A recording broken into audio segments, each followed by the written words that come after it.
Hello everyone, welcome to my YouTube channel Khasa online classes. कैसे हैं आप सब? I hope you are all well. तो जैसे कि हम अपनी जो स्पेशल एजुकेशन है उसकी प्रिपरेशन स्टार्ट कर चुके हैं और एक जो वीडियो थी हमारी वो हम कर चुके हैं हिस्ट्री ऑफ स्पेशल एजुकेशन। आज हम इसका सेकेंड पार्ट करेंगे। उसके अंदर हमने बताया था कि इंटरनेशनल लेवल पे कैसे जो है ये आई थी। आज हम बात करेंगे कि जो विशिष्ट शिक्षा है वो भारत में कैसे आई थी, इसका इतिहास क्या रहा है, इसके बारे में हम पढ़ेंगे।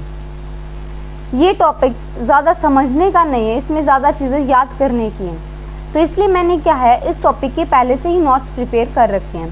तो let's start our topic, history of special education in India. तो बात करते हैं संविधान के अनुच्छेद 45 के अंदर, मतलब कि आर्टिकल 45 के अंदर क्या कहा गया है कि जो हमारा 14 वर्ष तक की आयु के सभी बच्चों को क्या है निःशुल्क शिक्षा प्राप्त करने का अधिकार है, ये बात की गई है। तो इसी के अंदर जो हमारा आर्टिकल 45 है उसमें जो कोठारी कमीशन आयोग आया था, कब आया था? 1964 से लेकर 1966 के अंदर इन्होंने कोठारी कमीशन आयोग ने जो डिसेबल्ड बच्चे हैं, निःशक्त बच्चे हैं, इन लोगों के लिए भी क्या कहा गया है कि 14 वर्ष तक की आयु तक इन बच्चों को क्या है फ्री शिक्षा मिलनी चाहिए, निःशुल्क शिक्षा प्राप्त होनी चाहिए। फिर निःशक्त बच्चों हेतु समेकित शिक्षा 1974 के अंदर 1974 के अंदर IEDC, इसकी फुल फॉर्म क्या है?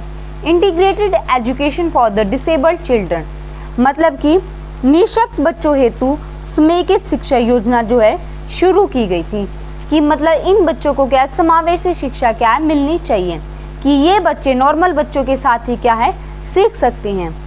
उसके बाद 1985 में जिला प्राथमिक शिक्षा परियोजना के साथ इसको क्या है सम्मिलित कर लिया गया था, मतलब कि डिस्ट्रिक्ट लेवल पर जो हमारे मतलब छोटे बच्चे होते हैं ना, कि उन्हीं बच्चों से हमें क्या है शुरुआत करनी चाहिए। अगर उनकी शिक्षा अच्छी होगी तभी तो वो आगे जाकर और अच्छे से क्या अपनी शिक्षा प्राप्त कर सकेंगे। तो जिला स्तर के अंदर भी क्या है इस बात पर बल दिया गया है कि जो निःशक्त बच्चे होते हैं ना उनको क्या समावेश बच्चों के साथ ही क्या है शिक्षा ग्रहण करनी चाहिए। फिर 1980 में क्या था, पहले जो ये डिसेबल्ड बच्चे थे ना 1980 से पहले इनके क्या है बहुत ही कम स्कूल थे, मतलब कि जो हमारे बहरे बच्चे होते हैं, बहादुर जिनको कम सुनाई देता है, नेत्रहीन और मानसिक विकलांग जो बच्चे होते हैं ना इनके स्कूल बहुत ही कम थे। लेकिन 1980 में इन स्कूलों की जो संख्या थी ना वो 150 से भी क्या है अधिक हो गई थी। तो जो विशेष शिक्षा थी वो क्या भारत में उसका क्या है बहुत ही लंबे टाइम से क्या है इतिहास रहा है। कैसे हम सब जानते हैं, जैसे हमें पता भी है कि जो धृतराष्ट्र थे वो महाभारत के क्या एक बहुत ही महान राजा थे। तो उन्होंने क्या है विशेष बच्चों की देखभाल के लिए एक राजा अशोक थे, उनको क्या नियुक्त किया गया था। तो टाइम टाइम पर वो क्या है बच्चों के प्रति क्या उनकी राय बदलती थी, मतलब वो कुछ ना कुछ ऐसे करते रहते थे ताकि जो उनकी क्या स्थिति है वो बेहतरीन हो सके। लेकिन पहले का जो टाइम था उसमें क्या है इन बच्चों को अभिशाप समझा जाता था। वो सोचते थे कि ये समाज में रहने के लायक नहीं है, इनको अधिकार नहीं है। तो पहले इन बच्चों को क्या है बहुत ही अलग रखा जाता था। लेकिन जैसे जैसे टाइम बदलता गया वैसे हमारी सोच भी बदल गई। आज क्या हम लोगों इन बच्चों को क्या समाज से अलग नहीं रखते, बल्कि इनको भी क्या हम अपना ही हिस्सा समझते हैं। तो सबसे पहले बात करते हैं कि इनकी जो एजुकेशन है वो कैसे शुरू हुई थी। 1884 के अंदर जो भारत का इतिहास था ना, 1884 मतलब कि 1884 के अंदर हमारा पहला स्कूल खोला गया था। किसके लिए खोला गया था? डीफ बच्चों के लिए, मतलब कि बधिर बच्चों के लिए जिनको सुनाई नहीं देता था। और कहाँ खोला गया था? ये मंझगांव के अंदर खोला गया था, जो कि कहाँ पे है? बॉम्बे के अंदर है। उसके बाद 1893 में जो दूसरा स्कूल था वो खोला गया था कलकत्ता के अंदर। ये गूंगे और बहरे दोनों ही बच्चों के लिए था। किसके लिए? डीफ बच्चों के लिए भी था और डम बच्चों के लिए भी था, दोनों ही प्रकार के बच्चों के लिए था। फिर 1896 के अंदर तीसरा विद्यालय खोला गया था जो फ्लोरेंस स्वेंसन के द्वारा खोला गया था। किसके द्वारा? फ्लोरेंस स्वेंसन के द्वारा खोला गया था। कहाँ पे? ये साउथ केरला के, मतलब कि जो दक्षिण केरला उसके पल्यालम कोट्टम के अंदर क्या है खोला गया था। तो ऐसे क्या है ये हमारे 3 स्कूल क्या है खोले गए थे। फिर दिल्ली के अंदर भी क्या है, इन बच्चों के लिए क्या है, पहला स्कूल खोला गया था बधिर बच्चों के लिए, डीफ बच्चों के लिए, गवर्नमेंट लेडी नोएसी, इसका नाम क्या था, गवर्नमेंट लेडी नोएसी नाम था इसका। उसके बाद मतलब कि इन बच्चों को क्या स्कूल में जाकर शिक्षा मिलेगी, वो स्कूल कब खोला गया था, एजुकेशन टीचिंग स्कूल, ये लखनऊ के अंदर खोला गया था 1947 के अंदर, 1947 के अंदर क्या है, जो पहला मतलब कि बधिर बच्चों को पढ़ाने के लिए पहला शिक्षण विश्वविद्यालय खोला गया था लखनऊ के अंदर। 1981 से ही जो इंटरनेशनल है ना ईयर ऑफ डिसेबल्ड पर्सन, 1981 ईस्वी को क्या है, जो अंतर्राष्ट्रीय विकलांग दिवस है ना, वो वर्ष घोषित कर दिया गया था। उसके बाद 1983 में क्या है, जो ये डीफ बच्चे थे ना, इनके लिए क्या है, एक राष्ट्रीय संस्थान खोला गया था। क्या खोला गया था, एक राष्ट्रीय संस्थान, जो कि अब किस नाम से जाना जाता है, AYJNISHD, इसकी फुल फॉर्म है Ali Yavar Jung National Institute of Speech and Hearing Disabled. इन बच्चों के लिए क्या है, ये राष्ट्रीय संस्था थी, ये खोली गई थी। ये था हमारा जो डीफ बच्चों के लिए क्या है, स्कूल खोला गया था। तो मैं आप सबको क्या एक बार फिर से बता देती हूँ कि जो पहला स्कूल था वो 1884 में खोला गया था, जो कि बधिर बच्चों के लिए था और मंझगांव के अंदर खोला गया था। दूसरा विश्वविद्यालय 1893 के अंदर कलकत्ता में खोला गया था, ये डीफ और डम, गूंगे और बहरे दोनों ही बच्चों के लिए था। फिर 1896 के अंदर, इसमें देखो गैप होता हुआ देख सकते हैं कि कितने साल के बाद खुला था दूसरा स्कूल, फिर तीसरा कब खुला था, ऐसे हम इसको क्या है रिलेट करके याद कर सकते हैं। तीसरा स्कूल था वो फ्लोरेंस स्वेंसन ने खोला था पलाई कॉटम के अंदर, और ये पलाई कॉटम कहाँ पे है, दक्षिण केरला के अंदर। फिर दिल्ली के अंदर क्या हमारा जो फर्स्ट स्कूल था वो खोला गया था, और ये डीफ बच्चों के लिए था, इसका नाम क्या था, गवर्नमेंट लेडी नोएसी था। उसके बाद आता है एजुकेशनल टीचिंग स्कूल, मतलब ये स्कूल मतलब इसका मतलब ये कि लखनऊ में खोला गया था 1947 में, कि बच्चे क्या स्कूल में जाकर क्या है शिक्षा प्राप्त कर पाएंगे। उसके बाद क्या है, एक राष्ट्र 1981 में क्या है, 1981 ईस्वी को जो इंटरनेशनल ईयर होता है ना, मतलब कि राष्ट्रीय स्तर पर डिसेबल्ड पर्सन निःशुल्क मतलब कि अंतर्राष्ट्रीय विकलांग वर्ष क्या है घोषित कर दिया गया था। और इन 1983 के अंदर जो श्रवण बाधित बच्चे थे उनके लिए राष्ट्रीय संस्थान खोला गया था, जिसको हम किसके नाम से जानते हैं अब, Ali Yavar Jung National Institute of Speech Hearing Disabled. तो यहाँ तक हम बात कर चुके हैं बधिर बच्चों की। अब हम बात करते हैं ब्लाइंड, जिन बच्चों को क्या है दिखाई नहीं देता है। सबसे अब क्या 1887, देखो इससे पहले क्या सारे जितने थे वो हमारे थे डीफ बच्चों के लिए। अब बात करते हैं ब्लाइंड की। 1887 के अंदर ब्लाइंड स्कूल मतलब कि जिनको दिखाई नहीं देता है वो स्कूल खोला गया था। पहला स्कूल था ये हमारा कौन सा, फर्स्ट स्कूल था, जो कि अमृतसर के अंदर खोला गया था। फिर 1890 के अंदर पलायम कोटिया में खोला गया था, ये भी कहाँ पे है, दक्षिण केरला के अंदर ही पड़ता है। और ये ऐसा माना जाता है ये दोनों ही जो स्कूल थे ये फॉरेनर मिशनरी थी ना उसके द्वारा खोले गए थे, मतलब कि विदेशी मिशनरी के द्वारा खोले गए थे। फिर 1891 के अंदर कलकत्ता में श्री लाल बहादुर शाह के द्वारा, ये क्या है, जो श्री लाल बहादुर शाह थे ना ये पहले भारतीय थे जिन्होंने अंधे बच्चों के लिए क्या है विद्यालय खोला गया था कलकत्ता के अंदर। ये कौन थे, पहले भारतीय थे हमारे जिन्होंने क्या है ब्लाइंड स्कूल खोला गया था। फिर 1922 के अंदर जो हमारा ब्रेल कोड था ना वो डेवलप हुआ था कि हम बच्चों को कैसे सिखाते हैं। जैसे कि हम पहली वीडियो में कर चुके हैं कि जो ब्रेल लिपि थी पहले 12 बिंदुओं के ऊपर आधारित थी, अब वो 6 बिंदुओं के ऊपर आधारित है। तो वो क्या डेवलप हुई थी कि ताकि हम बच्चों को क्या है और भी अच्छे से पढ़ा सकें। उसके बाद 1979 के अंदर, कब, 1979 के अंदर NIVH मतलब कि national institute for visual handicap Dehradun, मतलब कि जिन बच्चों को दिखाई नहीं देता उनके लिए एक इंस्टीट्यूट था वो स्थापित किया गया था। ये था हमारा ब्लाइंड बच्चों के ऊपर कि जिन बच्चों को दिखाई नहीं देता उनकी कैसे शुरुआत की गई थी। अब बात करते हैं हम मेंटल रिटार्ड बच्चों के। पहले क्या है, जो मेंटल रिटायर्ड बच्चे थे ना, इनको मतलब MR ये बोलते, जो ये बच्चे होते थे डिसेबल्ड, इनको मेंटल रिटायर्ड बोलते थे। लेकिन ऐसा मानना बहुत ही गलत है, क्योंकि मेंटल रिटायर्ड क्या मतलब, ये आज के टाइम पर क्या बहुत ही गलत माना जाता है।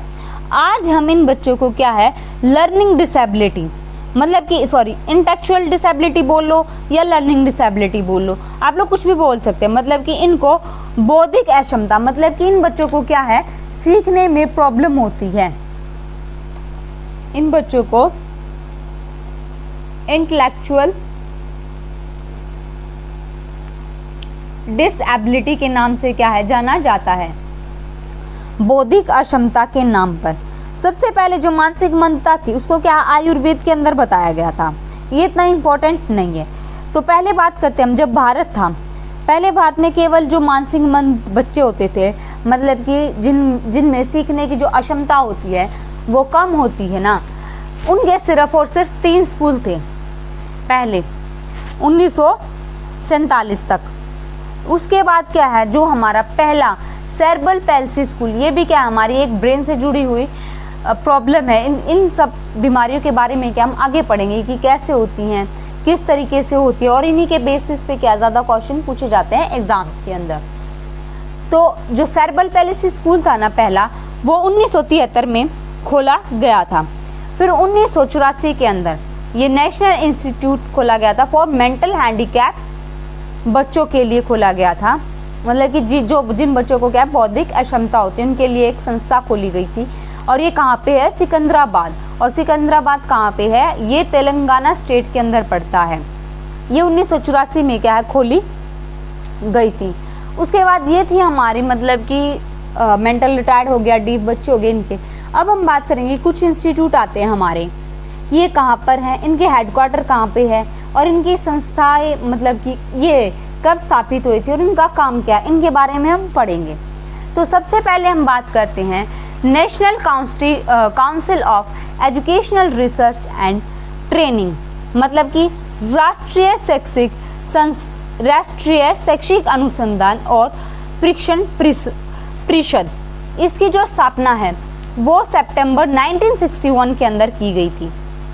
और ये कहाँ, इसका जो हेडक्वार्टर है वो कहाँ पर है, वो दिल्ली के अंदर है। इसमें क्या होता है, जो हमारी राष्ट्रीय शैक्षिक अनुसंधान और प्रशिक्षण परिषद है, ये क्या है, भारत भर में मतलब कि पूरे भारत में शिक्षा से रिलेटेड जो भी हम डिसीजन लेते हैं या मार्गदर्शन करते हैं, इसमें जो केंद्र सरकार होती है और जो राज्य सरकार होती है, मतलब कि जो सेंट्रल प्लस गवर्नमेंट, सेंट्रल और गवर्नमेंट दोनों ही क्या है, एक साथ मिलकर क्या है, कार्य करती हैं। फिर बात करते हैं हम national council of teacher education की, NCTE। ये 1973 में इसको क्या स्थापित किया गया था, और इसका जो हेडक्वार्टर है वो क्या है, दिल्ली में है। इसका जो मेन कार्य क्या है, जो टीचर होते हैं ना, वो शिक्षा से संबंधित जितने भी विषय हैं वो केंद्र और राज्य सरकार को परामर्श देना और शिक्षकों को प्रशिक्षण प्रदान करना, ये इनका कार्य होता है। जैसे टीचर की ट्रेनिंग नहीं होती, जैसे हमारी टीचर ट्रेनिंग होती है ना, मतलब टीचर्स को बताया जाता है, जैसे हम JBT करते हैं जब, तो स्कूल में भेजा जाता है, कुछ दिनों की हमारी ट्रेनिंग होती है, 180 डेज की, पहले 6 मंथ की होती थी, फिर 180 डेज की होती है। तो वही ट्रेनिंग क्या है, दी जाती है। उसके बाद क्या है, जो ministry of human resource development, ये कब आया था, जो ministry of human resource development है, उसकी जो स्थापना थी वो 26 सितंबर 1985 को हुई थी। मतलब 26 सितंबर 1985 को जो हमारा मानव संसाधन विकास मंत्रालय है उसकी स्थापना हुई थी। इसके अंदर क्या, हम जितनी भी शिक्षा के क्षेत्र से जुड़ी जितनी भी मतलब जो योजनाएं होती हैं, कैसे वो कार्यान्वित करनी है, कैसे विकलांग बच्चों को हमें शिक्षा के क्षेत्र में जोड़ना है, उन सभी चीजों के बारे में क्या है, जो ये मानव संसाधन विकास मंत्रालय है ना, वो विचार विमर्श करता है। उसके बाद national Institute of visual handicap, मतलब कि जो ये राष्ट्रीय दृष्टिबाधित संस्था है, इसकी जो स्थापना है वो जुलाई 1979 के अंदर हुई थी और इसका हेडक्वार्टर है वो कहाँ पर है, देहरादून के अंदर है। इसके अंदर क्या है, जो व्यक्तियों जो ये दृष्टि बाधित बच्चे होते हैं इनकी गतिशीलता, शिक्षा है और जो ब्रेल लिपि हुई, अच्छा इनके लिए जो टेक्निक्स आती हैं मतलब कि क्या यंत्रों का निर्माण है वो कैसे यूज करना है, वो सारे जो कार्य है ना वो यही संस्था करती है। उसके बाद आती है हमारी national Institute of orthopaedic handicap, जो राष्ट्रीय असिस्त विकलांग संस्थान है। वो कब हुई थी, अप्रैल 1982 के अंदर क्या है उसकी स्थापना हुई थी और ये कलकत्ता के अंदर क्या है इसका कार्यालय स्थित है। इसका मुख्य उद्देश्य क्या है, जो अस्तित्व विकलांग है इसमें जो शारीरिक विकलांग व्यक्ति होते हैं ना उनके लिए शिक्षण, प्रशिक्षण, उपचार व पुनरावास की सेवाएं प्रदान करके हम समाज की जो मुख्य धारा से उनको जोड़ना होता है। मतलब कि जो ये बच्चे हैं, हैंडीकैप बच्चे होते हैं, इनको क्या है सभी प्रकार की सुविधाएं प्राप्त करके इनको क्या है समाज के साथ क्या है जोड़ना है। उसके बाद आती है हमारी IPH, the institute of physical handicap, शारीरिक विकलांग संस्था। इसका क्या है, इसका जो हेडक्वार्टर है वो कहाँ पे है, दिल्ली के अंदर है।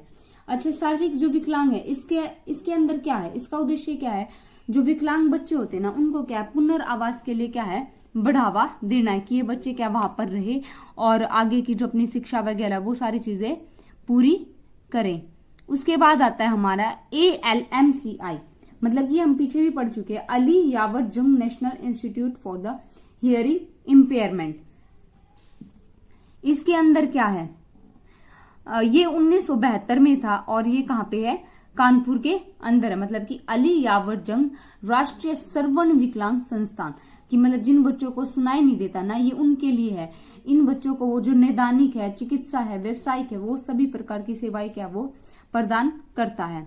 उसके बाद है national Institute of mentally handicap, ये मैं भूल गई थी, स्किप हो गया था। तो मतलब कि जो मानसिक विकलांग बच्चे होते हैं ना उनके लिए इसकी स्थापना 1984 में सिकंदराबाद में हुई थी। इसका उद्देश्य क्या होता है कि ये बच्चे को क्या प्रशिक्षण देते हैं कि कैसे लिखना है, कैसे कार्यक्रम का संचालन करना है, कैसे उनकी देखभाल करनी, ये सभी चीजें आती हैं। फिर एक है ALMCI, artificial limbs manufacturing corporation of India, कृत्रिम अंग निर्माण। 1972 के अंदर इसकी स्थापना हुई थी कानपुर के अंदर। इसमें क्या है, इसका जो मुख्य उद्देश्य है वो क्या है, जो कृत्रिम अंग होते हैं ना, जैसे किसी का पैर नहीं तो वो पैर लगा देते हैं, सुनाई नहीं देता तो मशीन लगा देते हैं, इस प्रकार की जो मशीनें होती है ना वो यहीं से हमें मिलती हैं। फिर है RCI, rehabilitation counselling of India, ये 1982 के अंदर इसकी स्थापना हुई थी। इसका हेडक्वार्टर कहाँ पे है, दिल्ली के अंदर है। इसकी मर्जी के बिना कोई भी संस्थान नहीं चलता। अब हम स्पेशल BEd करते हैं, वो स्पेशल JBT करते हैं, वो जो कॉलेज होते हैं ना वो RCI से क्या है अप्रूव होते हैं। उसके बाद आता है हमारा last WHO, World Health Organization. 1941 के अंदर क्या इसकी स्थापना हुई थी और इसका मुख्यालय है जो वो हेडक्वार्टर जेनेवा स्विट्जरलैंड के अंदर है। इसके अंदर क्या है, हम क्या करते हैं, जो इसका जो उद्देश्य है वो रोकथाम, उपचार और शोध करते हुए मानव जीवन के अंदर क्या है उसका सुधार करना, गुणों का क्या है सुधार करना है। ये थी हमारी Indian history of special education, Bharat में विशिष्ट शिक्षा का इतिहास। इससे मतलब कम क्वेश्चन ही देखने को मिलता है, बट फिर भी हमें इस टॉपिक को क्या ये लर्न करने का, इसके अंदर ज्यादा कुछ समझाने का था नहीं। तो मिलते हैं हम अपने नेक्स्ट टॉपिक के साथ, लर्निंग डिसेबिलिटी।